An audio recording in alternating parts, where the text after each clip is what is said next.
leave that person alone. If someone is being angry to you, shouting at you, don't respond to them, right? Because why as an adult are you shouting at another adult and you're shouting back to them, right? And this is wild, man. You don't need to do that. You don't need to engage in that. That's you heaping wood upon the fire. You have to stay calm and preserve it and have possess your souls, the scripture says. In patience, possess your souls, right? Possess your soul, right? And that's for men and women, right? Husbands and wives, fathers, mothers and daughters and sons, man. Possess your souls. Have a dominion over the flesh and the speech, because the tongue is wild. So you have to control it. You don't want to be saying things and to people that we love as well. You know, people that we really hold dear to. You don't want to just break that relationship or break things because of certain things. You could have just held your tongue. You didn't have to say that. Now, because he said that. Now, you know, remember when he said this to me? And it's like, you know, I didn't mean that. And it's like, but you said it. Well, you wouldn't even be in this position if you just held your tongue. That would have been wise. So it's very important that we hold our tongue, right? And that is counted as wisdom. Not just, if someone, you know, says he did something wrong, you know, I'm going to prove you wrong. I'm going to prove you wrong. Right? Look, let's go to Titus chapter 3 and verse 10.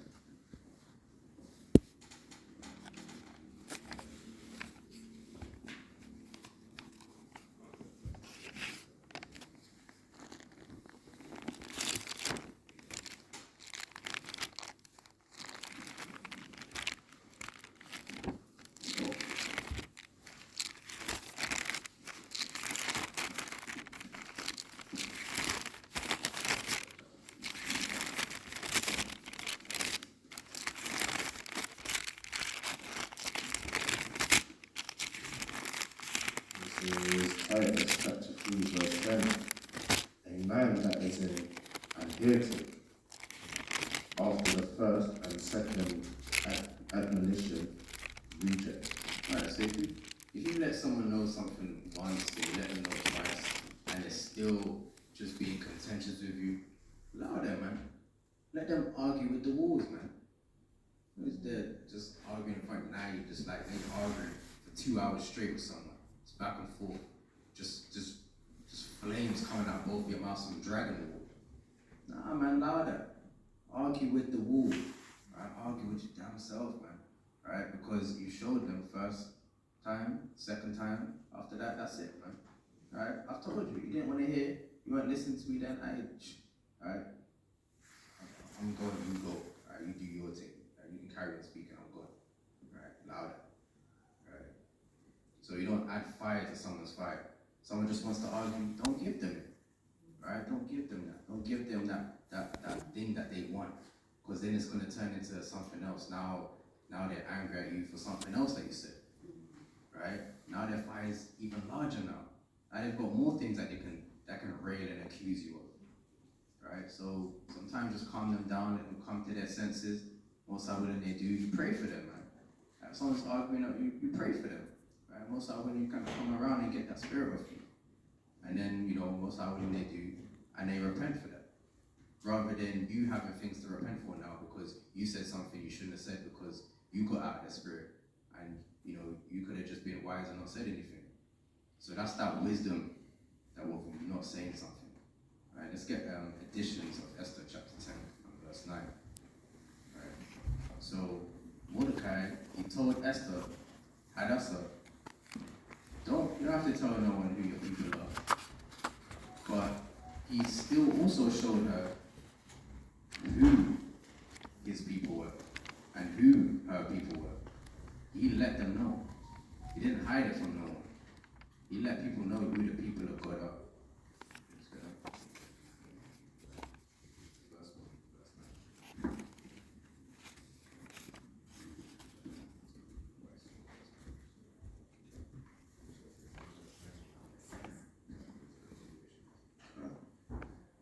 The book of Esther, chapter 10, verse 9.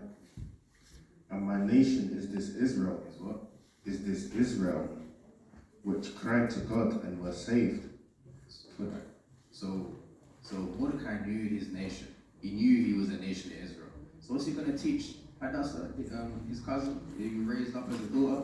He's gonna teach her with the Israelites. So she knew, but she just wasn't going around just telling all the heathen about it, telling all the Persians, oh yeah, we're the Jews, we're the Israelites. And we're saying that to everyone. Right, let's finish that. The Lord hath delivered us from all those evils, and Yahweh hath wrought signs and great wonders, which have not been done among the Gentiles. Exactly. So this is Mordecai's dream that he had. Mordecai actually knew about the salvation of Israel. He knew that we was going to be delivered. That's why he actually made a plan. And that's why you have to go to the prophet for. The prophet's going to tell you, in addition to Esther, the plan that Mordecai already made, knowing that salvation was already going to be for Israel in this situation. So he was calm, man. That's why he said, look, don't say who you are yet, right? It's going to be a time where it's going to be necessary, right? Because in her not saying who she is, then she could get into a position of power, being queen. If she showed who she is, she wouldn't have become queen. If she said that she's an Israelite, she wouldn't have been chosen, because it would have been you're one of those, you're one of those guys, right? It's like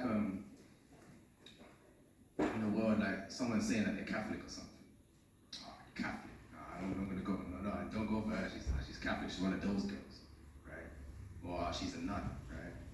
That's like saying the Israelite is like saying that. Because if you're heathen, they're disgusting, man, right? So they will go for the heathen woman because they know, yeah, it's gonna be easy.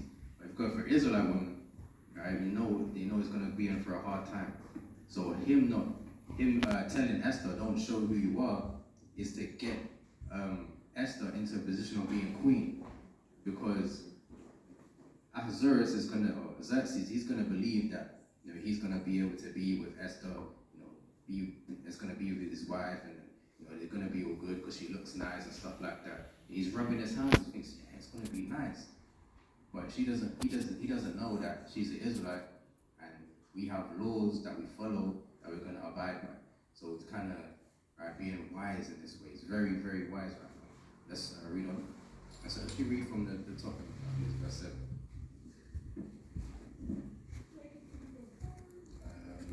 This one The book of Esther, chapter 10, verse 4. Then Mordecai, let's see how it is, said, Yahweh have done these things, for I remember a dream which I saw concerning these matters, and nothing thereof have failed. Right, he said he saw a dream, talking about when the Persians, through Haman, had made the decree that the Israelites were going to be destroyed, and then it was flipped, and then they were saved. He actually saw that before it happened. Go on. A little fountain became a river, and there was light, and the sun, and much water. This river is Esther. Right? This river is Esther. So it says the little fountain became a river. She was a little fountain being raised up under Mordecai and not becoming queen yet. And she became a river when she became queen, because she became powerful. A river is more powerful than a little fountain. All right, go on. Whom the king married and made queen. And the two dragons are I and a man. So to get those two dragons, let's go Esther in chapter 10, start verse 1.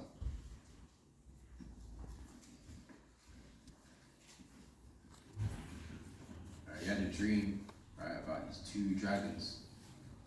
All right, let's get the context first. Chapter 10, start verse 1, the last one. So just to, because you might not even. So, in addition to Esther, what you see when you go to chapter 10, or if you're online, on the online Bible, will be in addition to Esther chapter 1. Alright. So chapter 10, you're going to see it finishes at verse 3. In addition to Esther, in the beginning, if you're online, it's chapter 1. If you're in the Bible, it's chapter 10 still. It's a continuation, that's why it goes from verse 3 and then straight to verse 4. In addition to Esther. So Additions to Esther is a continuation. The chapter 10 is a continuation of the chapter 10 that you see in your ordinary Bible. So to go straight from verse 3, we're going to read from verse 1, and just to make it make sense, because I might be going fast if you're new to that. From verse 1, we're going to read all the way down and then continue in Addition to Esther to see the context, see how that makes sense. So this is Esther chapter 10, verse 1. And the king Ahasuerus laid a tribute upon the land and upon the isles of the sea, and all the acts of his power and of his might, and the declaration of the greatness of Mordecai, whereunto the king advanced him. Are they not written in the book of the Chronicles of the kings of Media and Persia? Right, yeah.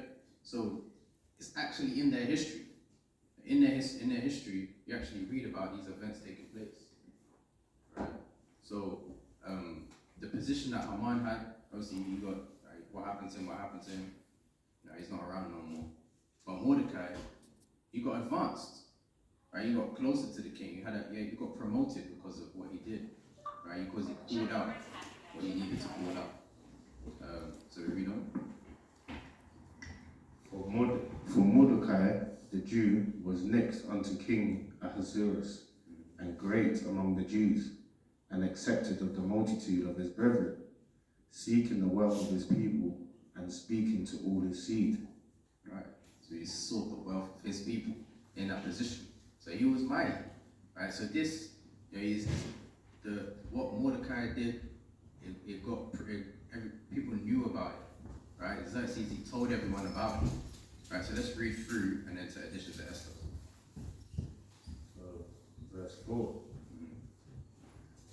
Then Mordecai said, Yahweh have done these things. So that's a straight continuation. So Esther chapter 10, it's got 3 verses, and then straight from Additions to Esther in the Apocrypha, that's a straight continuation of chapter 10. Right? So I was already reading that, so let's go back to verse 7. So just so we can clarify. And the 2 dragons are I and the man, and the nations were those that were assembled to destroy the name of the Jews. And my nation is this, Israel, which cried to God and was saved. For the Lord have saved his people, and the Lord have delivered us from all those troubles.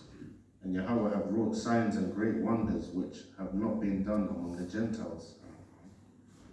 Therefore have he made 2 lots, one for the people of Yahweh, and another for all the Gentiles. And that's what Purim is, right? Purim in the Hebrew, in the pagan. It says there's 2 lots, one for the people of God and one for the people of the Gentiles. And he had a dream about that before it happened. So he remained calm in that situation, and that's us. If we remember that, there's prophecies about everything going on, we're going to be calm in these situations.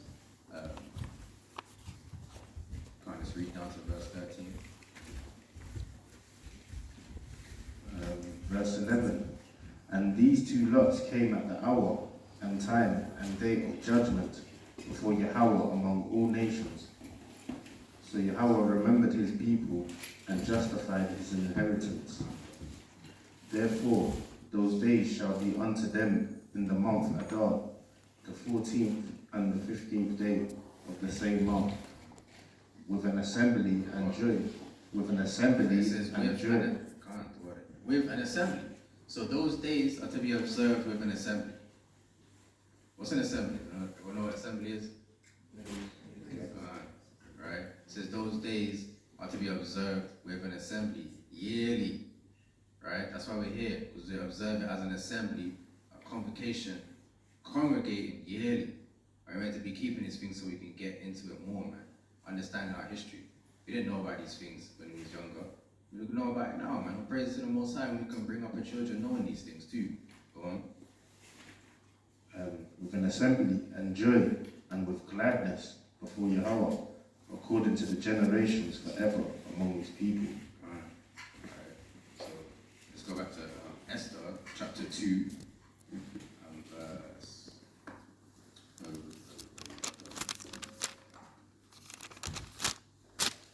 Esther chapter 2 and verse 11.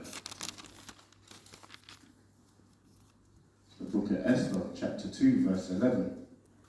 And Mordecai walked every day before the court of the woman's house to know how Esther did and what should become of her. Right. So Mordecai walked every day, right, to see what was going to happen to Esther, right, because he raised her up, and he's in a position of, being a father. He wants to know, like, that's basically his daughter, right? He raised her up, man. He doesn't say exactly for how many years, but he raised her up as a daughter. He wants to know what's going to happen to Esther, man. Is she alright in there? Probably like in his mind praying, man. That nothing, she's not being defiled, she's not, being abused in there. He wants to make sure she's alright. And that's what a righteous father would actually do for her. There's like a different way, as a father, you kind of deal with your son that you deal with your daughter, right? That's not being impartial. That's learning on the plantation. The difference between equality and equity. It's got the Sirach 42 and 9, right? Equality, because on my workplace, they used to use the word equality, right? Back in the day, he was breaking it down. He used to use the word equality, and then they realized, equality doesn't always make sense because you can't treat everybody the same, right? And it's mad. They kind of say that, but they're applying it to like mental health, but they're not really applying it to anything else. But they still get that it's right. So they have to change this because they have these things. So the E standing for equality, they have to change it to equity, right? Because equity is more you giving the right amount to people, according to your effort is always the same basically, but your effort is according to what they need, because someone that can walk and someone that is in a wheelchair, you're not gonna do the same things for them. So equality would suggest you do the same things, or you give someone that can walk a wheelchair. Nah, they don't need that, right? You start pushing them in the wheelchair. It doesn't make sense, right? What forbid someone just, I'm just walking, and someone just says, oh, now sit down in this wheelchair, I'm gonna push you. I don't need that, right? I'm good, right?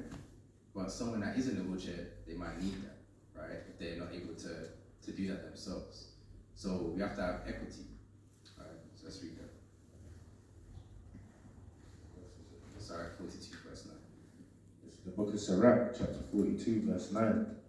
The father waketh for the daughter when no man knoweth, and the care for her taketh away sleep. So it's the father waketh for the daughter when no man knoweth. Because if your son is out, late night, say your son is 18, your son is out late night, you're thinking, yeah, he needs to be home, but he can hold his own, man. When he gets home, I'm gonna chat to him, but look, he's a man, he better be able to fend for himself. I taught him long enough. He should be alright out there, right? He should be able to deal with himself. He should be cool. But if your daughter's out, at late night, a real man's not gonna be able to sleep, right? You might have said to your son, "I cool, be home for 10, and it's 11." You're not really gonna be sweating in your own land in the kingdom. I'm not talking about Babylon the Great. Babylon the Great is you'll be sweating at 2 p.m. But in the kingdom, right, among your nation, right, you said to your son, come home for 10, it's 11, it's like, right, he's a man, he's a young guy, right? He should be alright. But if you said to your daughter, be home for 7 and it's 10, and you go to sleep, so yeah, she'll be alright.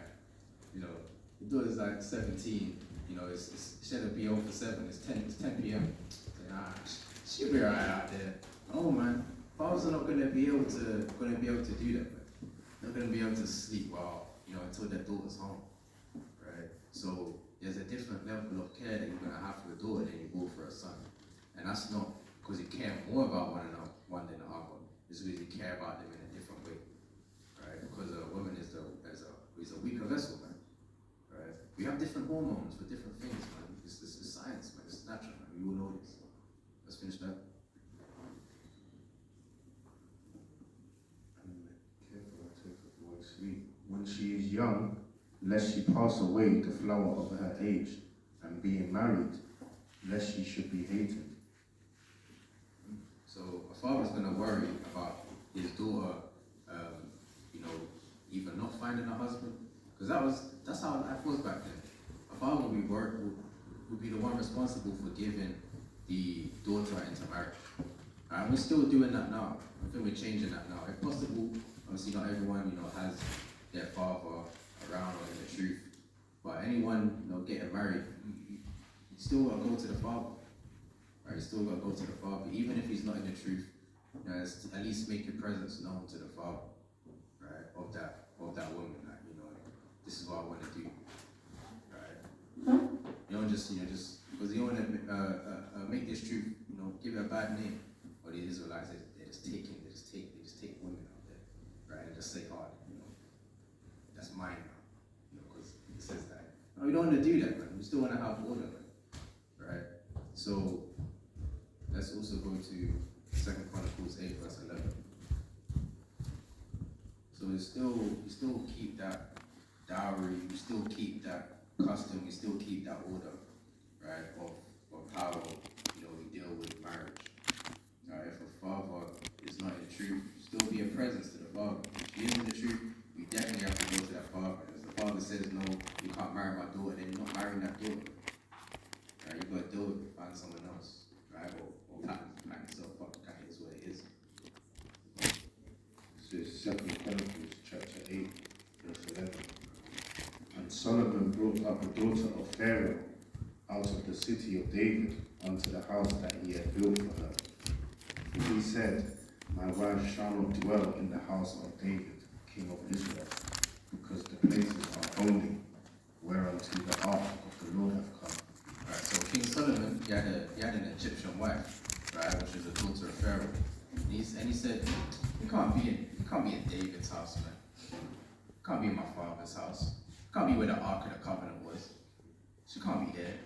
Nah, man, give her her own house, right? Because even as it says in Esther 2 and 11, it says that and Mordecai walked every day before the court of the woman's house to know what Esther did and what should become of her.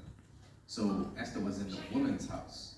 So women, they had their own houses as well back then. Right? The heathen were doing that. And our people were doing that as well. King Solomon had his wife have her own house. King David had his wives have their own houses as well. Right? So, that's kind of the aim that we want to be able to get to. That's, so like, if they're unclean and things like that, they can be unclean in their own house and it doesn't affect the husband. Right? You can go to the temple whenever you want. And I think there's science behind, you being as a man kind of being by yourself, sleeping by yourself, spending time by yourself, right? You gain a lot from that, right? You don't want to be too clean, right?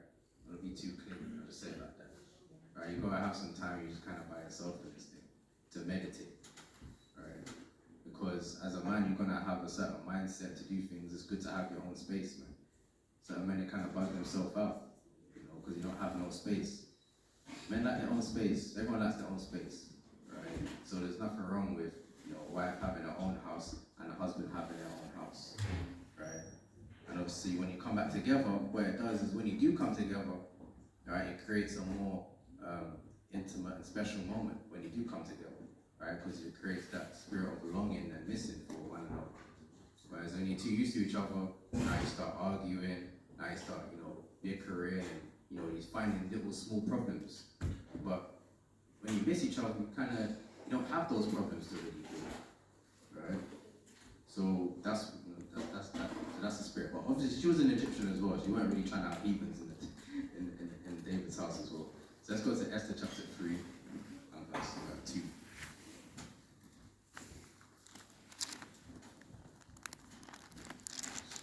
Esther chapter 3 verse 2.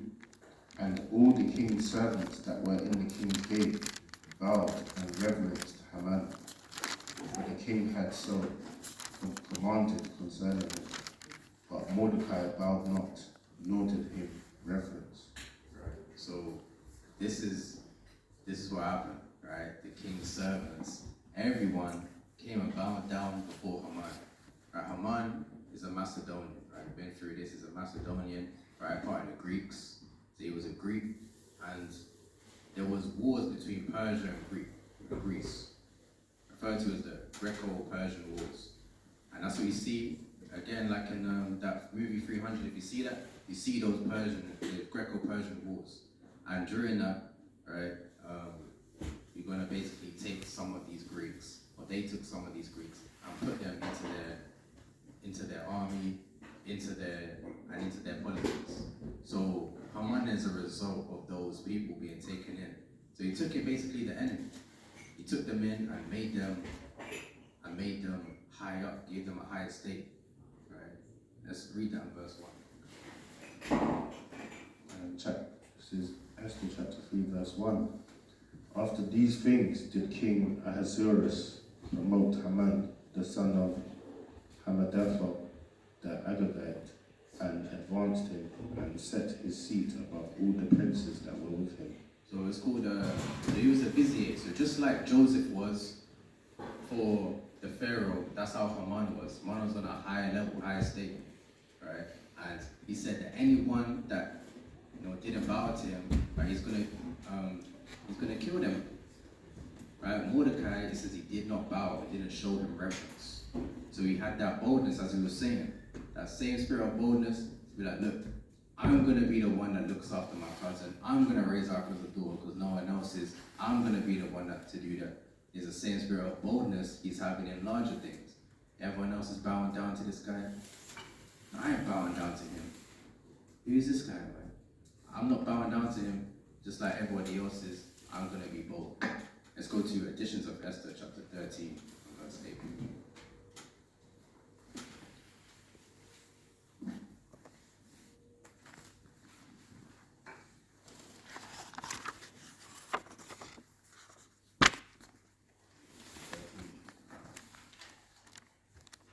So if you're on your phone, I think that'll be 1, 2, 3, 4. I think that'll be Editions of Esther, chapter 4, verse 8.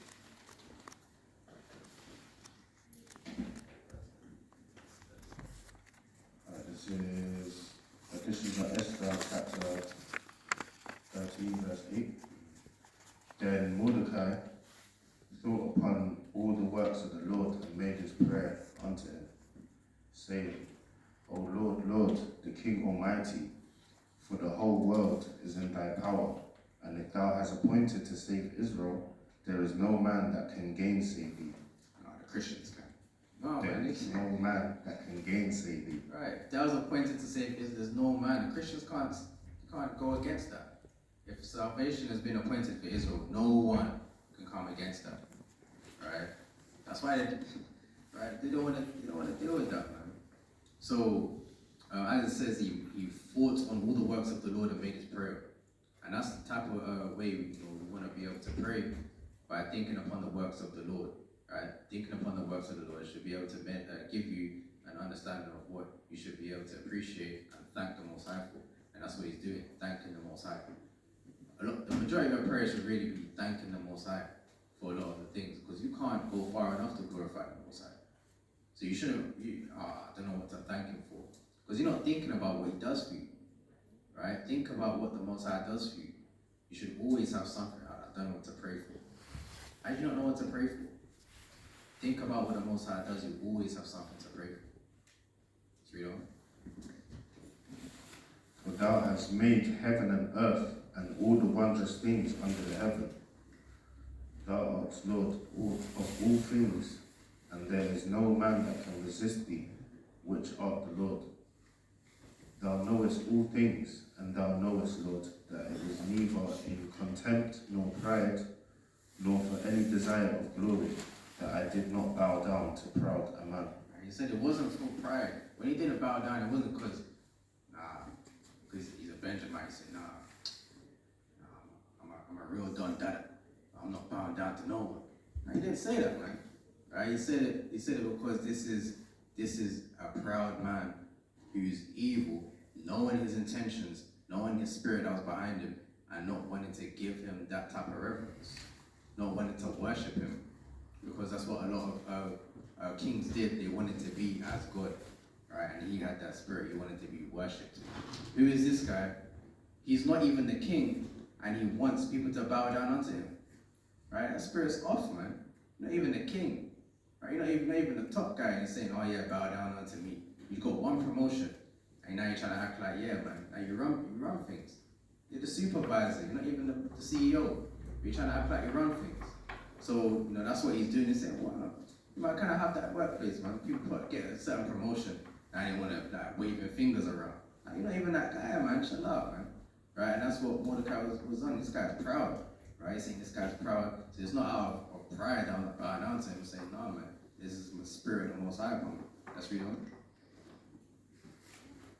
Verse 13. For I could have been content with goodwill for the salvation of Israel, to kiss the soles of his feet. But he said he could have bowed down if he wanted to. Right? He could have just done it if he wanted to. So it's not out of pride. He could have done it, but he chose not to. Right? And it's for a reason. Go on. But I did this that I might not prefer the glory of man above the glory of Yahweh. Exactly. He didn't want to have the glory of this man and put that above the glory of the Most High. Right? That's why he didn't bow down. Because he didn't succumb to what was going into before or peer pressure, man. Right? And that's what we have to have that boldness, man. We have to have that boldness. Neither will I worship any but thee, O Yahweh, neither will I do it in pride. Right? We can't serve the Most High even in pride. So it's not, oh yeah, I'm an Israelite, so now I can say what I want. Now I can just tell people to do what I want. You can't serve the Most High in pride. You have to serve the Most High, Yahweh, by Shem Yahushai, in humility. Right? Us being an Israelite doesn't mean that you can just, I'm just being abroad, I'm just going to cut people off because I feel like it. Right? I'm just going to shout people, at work because I feel like it. I'm going to do this, I'm going to do that. No, man, you can't serve the Most High in pride. You serve the Most High in humility, meekness, and that's how the Most High will honor us. Right, let's read on verse 15 as well. O now, O Lord Yahweh and King, spare thy people, for their eyes are upon us to bring us to naught. Yea, they desire to destroy the inheritance that have been thine from the beginning. Despise not the portion which thou hast delivered out of Egypt for thine own self. Right, so that's on a deeper level as well, what Purim is, right? The portions that we're sending unto one another, right? Because we are a portion in the Lord. We are the Lord's portion. Let's get that in Deuteronomy chapter 32, verse 9. It says, despise not the portion which thou hast delivered. Right? Let's get the definition of portion. Because that's what Purim means. It means portions or lots. Right? And I'll get the definition of lots as well.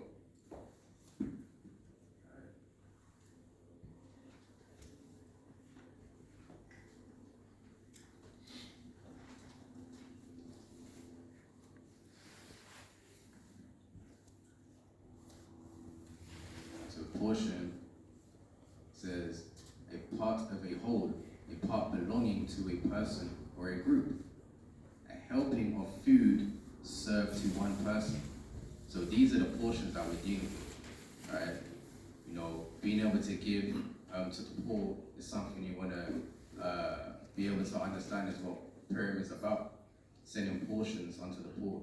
Just like you have portion sizes in food, say, one portion, then you might eat more. But you have portions in food, right? And each portion, you want to be able to send to the poor. So you might have, a meal, you want to distribute some stuff to the poor. That's what this truth is about as well, if you didn't know already. Christians do that, man. They have their soup kitchens and stuff like that. So how much so us as Israelites, especially during the time of Purim, you go out there, you deliver some stuff to the poor. That's what this truth is about as well. Right? If you're not giving to the poor, how are you really showing that you love the Most High? Because we're poor in knowledge, man. We're poor in the spirit. We're in need of many things. We're in want of all things. That's the curses. So how much so are people, man? Just be an example unto them. You give them a little light. That's the gospel. The gospel is for the poor. We cannot forget the poor, right? It's not about just us getting rich and having just having the mightiest garment and having all the jewels and stuff like that. No, man, what about the poor? So we get Lot as well.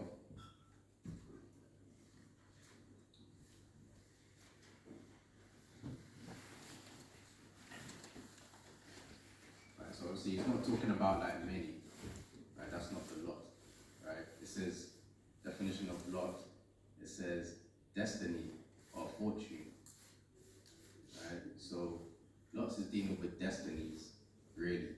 Let's go to Daniel chapter 12, verse 12. Lots of dealing with destinies. So, we're the Most High's portion, and in prophecy, we're always going to be who's chosen. It's like I did to wait till so we get Deuteronomy 32, verse 9 first. This is Deuteronomy chapter 32, verse 9. For the Lord's portion is his people. Jacob is the lot of his inheritance. So Jacob is the lot, right? Jacob is the part that the Most High has chosen, right? So when there were lots of cast, the lots are to see when they were going to kill the children of Israel. All right, let's get that one.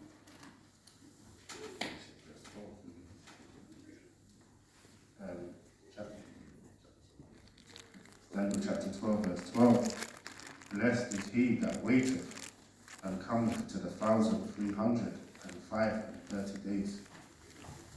But go thou thy way till the end be, for thou shalt rest and stand in thy lot at the end of the days. right.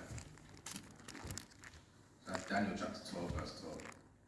So Daniel says he's going to stand in his lot at the end of the days. So what's that lot that he's going to stand in? His portion. What's his portion? His reward of what he's labored for, what he's been faithful in. He's going to have a lot in the end of days. We're all going to have our lot, right? For the work that we put in the truth, we're going to have our lot, whether it be in this life or the next in the kingdom. We're going to have our lot that we receive. So Daniel's going to have his, Paul's going to have his, right? Abraham's going to have his. We're going to have ours, right? And that's what, this at the end times are about. Everyone's going to receive their lot, their judgment, their reward, right?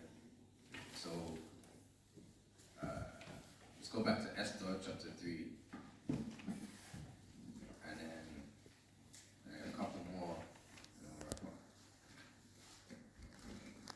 Esther chapter 3, and verse 3.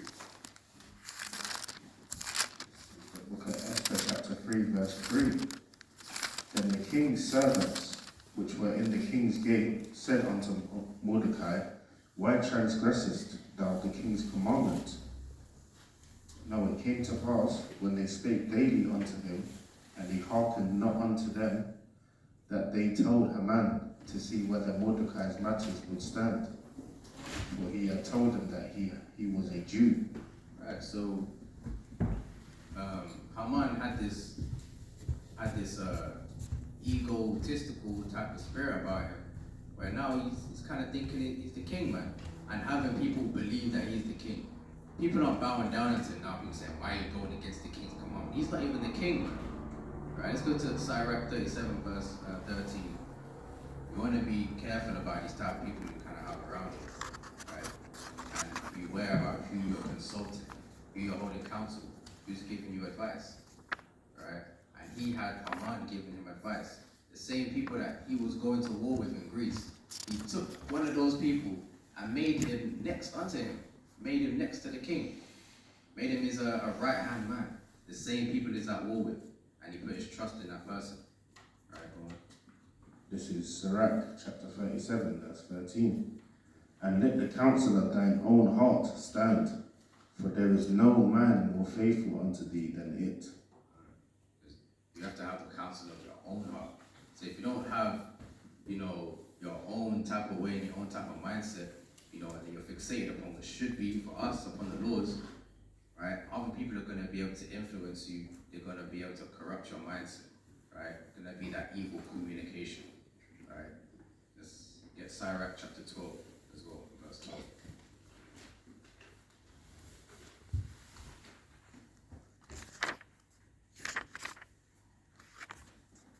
This is the book of Sirach, chapter 12, verse 12. Set him not by thee, lest when he have overthrown thee, he stand up in thy place. Neither let him sit at thy right hand, lest he seek to take thy seat, and thou at the last remember my words and be pricked therewith. Right, it's talking about the enemy, right? He said, don't trust your enemy. And what Azurus did, he trusted his enemy, right? And what he didn't realize is that he's the same people that was really looking to infiltrate.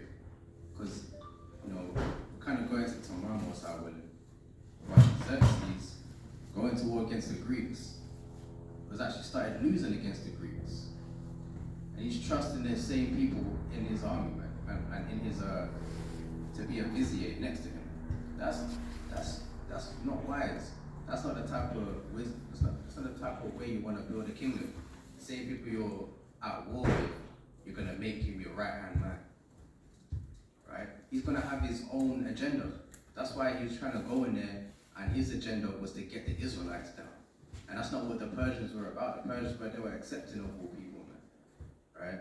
So you're going to be aware of who we're around and who's giving us counsel. Right? Let's go to Sirach chapter 6, verse 7. So really, you want to get your counsel strictly from the truth, right? Meaning from the scriptures, from the words of God. But just be aware of those that are not following the words of God, the type of counsel, the type of wisdom that he gave you. Because it might be telling you to do things that's contrary. This is the book of Sirach, chapter 6, verse 7. If thou wouldest get a friend, prove him first, and be not hasty to credit him. We have to prove our friends, prove the people that we're around, and don't be quick to credit them. Don't be quick to, okay, I like the way he's dressed or she's dressed, so therefore they must be righteous, right? Look at his fringe, yeah, he must be righteous, right? Or look at how rich he is, or rich she is.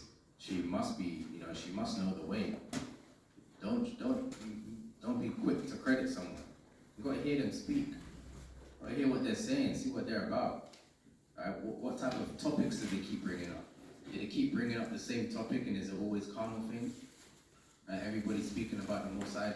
Maybe they're always talking about, work. They're always talking about, Lil Baby. Oh, yeah. Have you heard that Lil Baby album? Or that Future? What about that Future one? And they're all talking about that, man. We're trying to talk about the preset. We're talking about the Lil Baby album that just dropped. Talking about, their favorite Usher song. Right? Have you heard, Confessions Part 2? Yeah, man, that song was mighty. They're saying that song was mighty. Right? They link up Confessions. And they're saying, you know why it was mighty? Because when you go to Psalms 32, verse 5, it says to confess the sins. So, Usher kind of giving confessions, that was kind of righteous. So he was kind of moving in the spirit. Right? You got to be aware of what people are saying. Trying to mix stuff up and give off counsel, the type of things people are interested in, right? You got to be aware of that. If someone's always fixated on just carnal things, you can kind of tell what type of mindset they have, because whatever they're speaking about, constantly speaking about, is everything they're constantly thinking about, right? And then if they're constantly speaking and thinking about it, it's all they're going to end up doing as well. So if someone likes listening to music about adultery, what do you think they're going to go and do? Right? It's like them R&B songs and them adultery songs, right? They like the Usher songs and the R. Kelly songs. What do you think they're gonna do? Right? The same girl, all of that type of stuff. Right? They like that, right? They like sharing women. He likes those type of music. So what do you think he's gonna go and do? He's gonna go into that same thing. So you have to beware and not hasty to credit anyone. So you can see how someone is through the scriptures, right? The more of the word of God that's in someone's mind is the more the word of God that's going to come out of their mouth, right? Let's get one more from Matthew chapter 6, verse 21.